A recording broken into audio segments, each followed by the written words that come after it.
শীতের সকালে সবথেকে কষ্টের কাজ ছিল সবাইকে ঘুম থেকে ডাকা। তবে শেষমেশ কেউই আর ওঠেনি। তবে আগের দিন সন্ধ্যাবেলা যখন আমরা সবাই মিলে গেছিলাম জল আনতে, তখন সবাই বলেছিল আমাদেরকে ডাকলেই আমরা উঠে পড়বো। তবে শীত বলে কথা, কম্বলের নিচ থেকে বেরোনোটা খুবই কষ্টের, যেটা আমারও ভীষণ কষ্টের লাগছিল। আমি তো একবার উঠে আবার ঘুমিয়ে পড়েছিলাম, তো বাইরের মানুষ জোগাড় হয়নি বলে আবার বাড়ি থেকে আমাদেরকে উঠতেই হয়েছে। তো আমি তো একদম শীতে জড়সড়, সোয়েটার পরেছি, চাদর গায়ে দিয়েছি, চারিদিকটা ঢেকে নিয়েও ভীষণ ঠান্ডা লাগছিল। তো তার মধ্যেই আবার কেউ ঘটি আনতে ভুলে গেছিলো, তো দিদিকে আবার পাঠানো হলো ঘটিটা নিয়ে আসার জন্য। আর আমরা এখানে সবাই মিলে দাঁড়িয়ে আছি, আর চারিদিকটা ভীষণ অন্ধকার এখন। তবে বেশি একটা সকাল এমনও নয়, এখন 4:30 বাজে।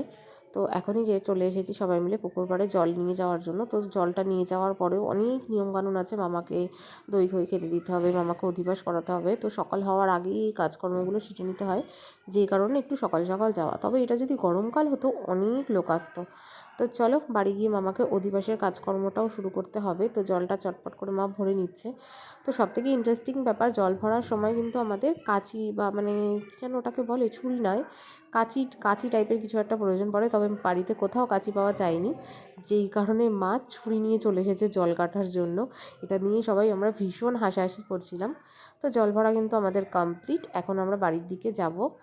তো এখন সবাই মিলে হাঁটতে হাঁটতে আবার বাড়ির দিকে যাচ্ছি। আর এখন তবে একটু একটু অনেকটাই সকাল হয়ে এসেছে, মানে হেঁটে হেঁটে অতটা গেছি এসছি। রাস্তাও দেখছি অনেক লোকজন বেরিয়েছে, যাদের সকাল সকাল যারা কাজে যাওয়া অভ্যাস তারাই। তো সবথেকে ভালো ব্যাপার হচ্ছে বাড়ি এসে মামাকে দেখে আমাদের এত হাসি পাচ্ছিল। আমরা সবাই তো চাদর টাদর গায়ে দিয়ে বসেছিলাম, মামাকে একদম ধুতি আর একটা ছোটো পাতলা গেঞ্জি পরিয়ে রেখে দেওয়া হয়েছে। মামা তো শীতে একদম জড়সড় হয়ে গেছে।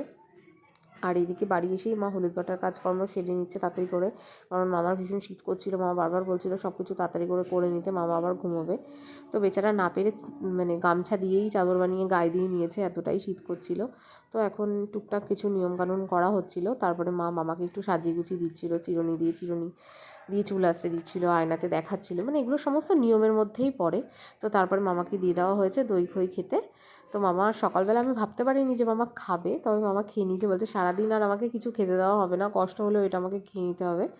তো মামা যতক্ষণে চটপট খেয়ে নিয়েছে ততক্ষণে আমরা বাকি যেসব ছোটোখাটো নিয়মকানুন ছিল, মানে কুলোতে যেসব কাজকর্ম ছিল সেগুলো করে নিয়েছি।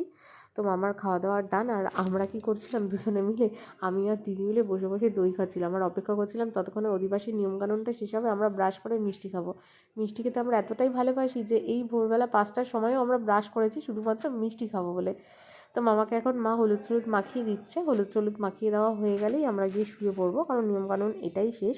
তো চলো ভিডিওটা এখানেই শেষ করছি।